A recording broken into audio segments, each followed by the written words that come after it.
Rather than lads, welcome back to Cossy's Arsenal podcast. My name is Cossy. Good morning, good afternoon, good evening, wherever you are in all parts of the world. Thank you so much for joining me once again. Now, today on the podcast, I have three issues to talk about. One, Yuri Tielemans. A couple of people asking me because what is happening with Yuri Tielemans. Two, where Arsenal getting all this money they are spending? A couple of rival fans actually think Arsenal are broke. Now, I'll tell you exactly what is the situation, why we have been not spending money, why we have been spending money poorly, and where we are getting the money we are spending right now. And I also speak about the fact that Arsenal have done their early signings and what that really means in our progress and also for the new season, and probably Arsenal competing for anything like silverware next campaign. All that coming up in this podcast.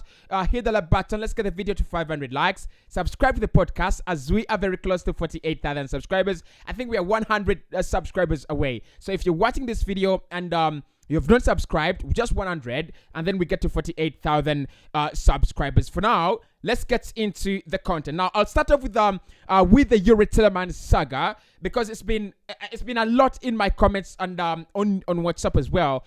You people asking me what is happening with Yuri Tielemans. Now, I'll tell you this. The latest update around Yuri Tielemans came in from Ben Jacobs, and he confirmed that Yuri Tielemans, Arsenal, did put in a lot of work in that deal in the earlier stages of the transfer window. Actually, before the transfer window opened, we agreed personal terms with the player. We have the player's consent, and the player also has consent from Leicester City to move on this summer. However, like I reported a couple of days earlier, Arsenal do not consider Yuri Tielemans as a priority. Sorry, not as a priority. That is a lie. We consider him as a priority, but he's not among the initial deals we are going to be covering. He's not among the first deals we are going to be covering. And honestly, to say that Arsenal are not signing Yuri Tielemans right now because you're not getting any updates, it is kind of impatient, right? It's kind of being very impatient. Arsenal working on Rafinha. Arsenal been working on Jesus on the Jesus deal. Arsenal working on Lisandro Martinez, and this week as well, you might not hear anything coming up for Yuri Tielemans. You might not hear anything me reporting about Yuri Tielemans and anything happening in that regard. The reason is Arsenal consider Yuri Tielemans as a deal that can be explored and done later in the market. The bigger part of the deal is done. We've agreed personal terms with the player as far as Ben Jacobs. That is done. We have also talked to Leicester City, and we've told them the kind of offer we have for the player. All reports that are claiming the player is gonna stay at Leicester City and extend another year with the club are absolutely not true. There is no way a 24-year-old player is going to extend his contract by a year. It makes no sense. It absolutely makes no sense. That only happens if players are either 28, 29, or even 30. Actually, at 28, 29, players do not extend their contracts by 1 year. It doesn't happen. So all reports that the player is gonna stay at Leicester and extend his contract by a year were only feeding off the traffic that Arsenal signed in Fabio Vieira. But it is now confirmed that deal does not affect the Yuri Tielemans deal. So personal terms agreed on Yuri Tielemans. Arsenal have already tabled their initial offer. Not really bid, but they have already told Leicester City what they're willing to offer, which is £25 million. Leicester City are asking for around £33 million plus add-ons. Arsenal are waiting patiently. In my opinion, a compromise will be reached between Arsenal and Leicester City.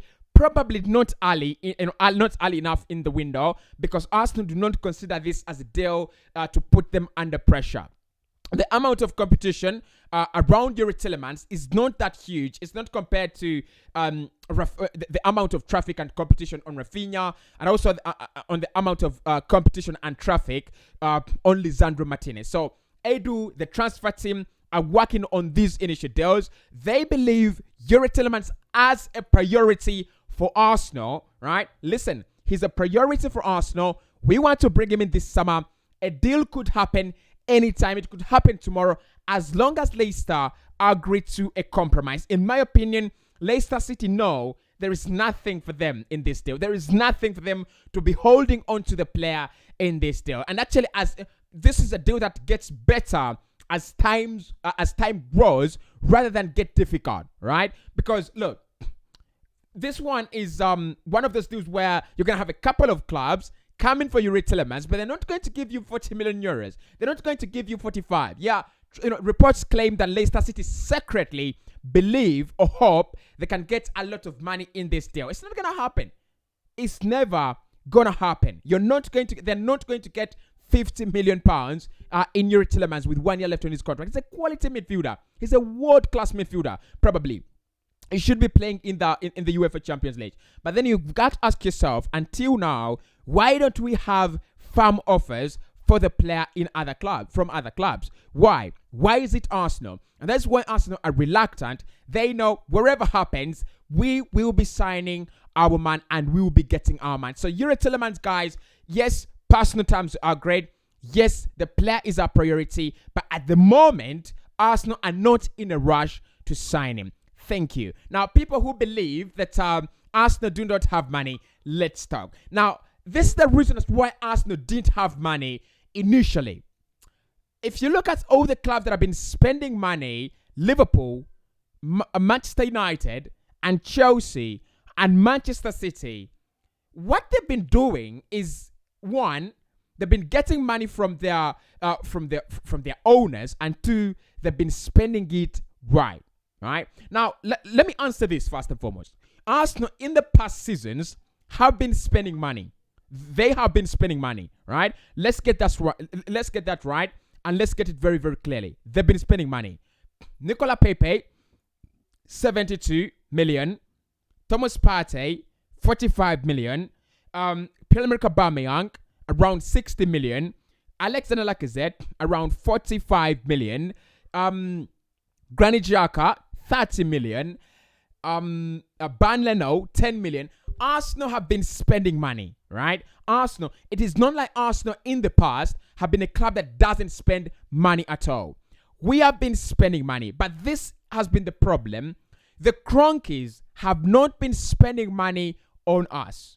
Literally, Arsenal have been making money, and the Cronkies deduct a share, take it for themselves, and the rest of the money, which would call a self-supporting system. That is what Arsenal have been doing. Now, where are we getting the money we are spending this summer, last summer? Where is all this money coming from? Especially, let me start from last summer. Last summer, the Cronkies were under a lot of pressure. They were massively afraid. They were afraid that, look, we are coming from the Super League debacle. It could be worse. It could get worse, right? So we need to spend some money on this team. Actually, I think the Cronkies were lucky. Coming off the back of 3-4 years without spending money on the team ever since they took ever since they took over in 2018, they decided the best thing to do right now is splash money on the team. And Mikel Arteta sat down with them and told them, if you're spending money, if you're building a project with me, then you've got to back me, and you're going to push and push, and you'll keep on injecting, just like Liverpool are doing, just like City are doing, till an extent where Arsenal go back to the UEFA Champions League, start winning silverware, and we can bring in dividends, right? It's not all about taking away the dividends. You need to start, investing in the team as well. So last summer, without without fans in the pitch, without all this match day revenue, Arsenal spent 150 million euros. It was to build a foundation to the project that Mikel Arteta had sold to the Cronkies, one, but also two, it was to kind of buy the Cronkies some love and credibility back in the Arsenal fan base, because it was gone. It was absolutely gone. We were having a strike every week after that, Super League debate. We were having, a strike, Cronky out strike, and of course the club was almost sold to Daniel Ek, right? So with all that, the Cronkies were afraid we could lose this dynasty, we could lose this part of KSE, we need to spend some money, right? We don't need to only take away the money, but we need to spend it. Now, this summer is kind of one. Arsenal have their own money. Fans are back in the stadiums, right? Match day revenue is coming in, a lot of it, and Arsenal have massively improved from where we were last campaign to where we have finished this campaign. That means better television rights, and more money. That means more money according to the place where you finish in the league. We were finishing 8th for 2 consecutive seasons, and now we finished 5th back in the Europa League, probably some small money. If we had gone back to the UEFA Champions League, it would have been even more money, right? So Arsenal have the money to spend, right? We have the money. It's that the Cronkies have been stingy. They've been getting hold of our fans, and the tap has been tied tight. Now the tap is loosening, and rival fans, I wonder how you could ask that question. Where Arsenal getting all this money they're spending? Come on, bro. We have an owner that is worth more than $3 billion. I don't know, more than $3 billion, more than $5 billion in Stan Kroenke. The guy has money. It's just that he's not been spending on us, and many people have been trolling us illogically, by the way. Arsenal broke, Arsenal don't have money. Arsenal not broke. It's that we have stingy owners. That's the difference. And now that they've decided to run the project and become a little bit, free with the fans, everyone is asking, where Arsenal getting the money? Are you crazy? Rival fans, are you crazy? So Arsenal have the money. Cronkies are giving us some money to spend, and also we have money right from last season. We made some good money from fans coming back in the stadiums. That is confirmed. Okay, I hope I've cleared that. Now, the early signings. I also want to talk about the early signings and what that means for Arsenal. Now, many people feel Arsenal doing their business early is just for excitement. It is not. They're not doing it to excite you on in your comfort zone, in your sofa. They're not doing it to excite you. They're not doing it, and it's not the pressure from the fans. Arsenal doing early business. First and foremost, Mikel Arteta has told the transfer team, you need to get these deals done early. We do not want to go back in the same position we were in at the beginning of last season.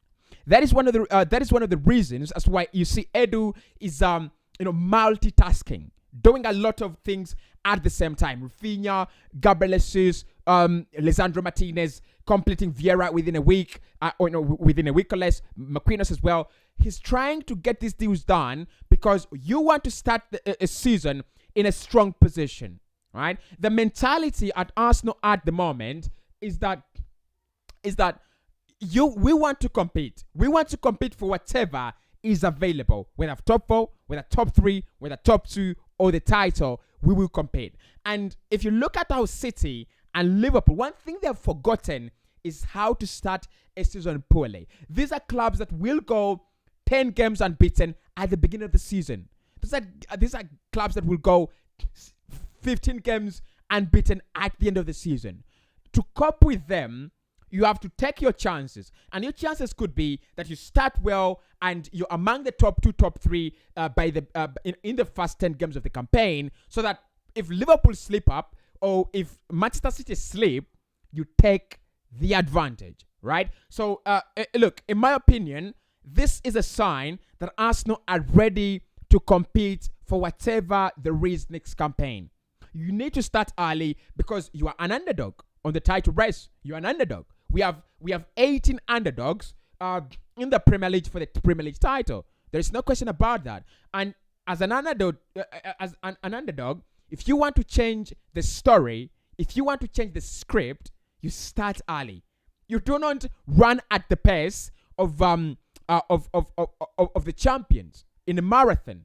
No, you either set a better pace or you find a better strategy. And Arsenal's better strategy is signing players early, and it will definitely work. Not for us to win the title, not for us to finish in the top 3, but I think probably top 4, if we start early with all our signings in, top 4 is a real deal. Those are my thoughts on this podcast because I own the podcast, and you lads the very big community that I really love sharing and having conversations with.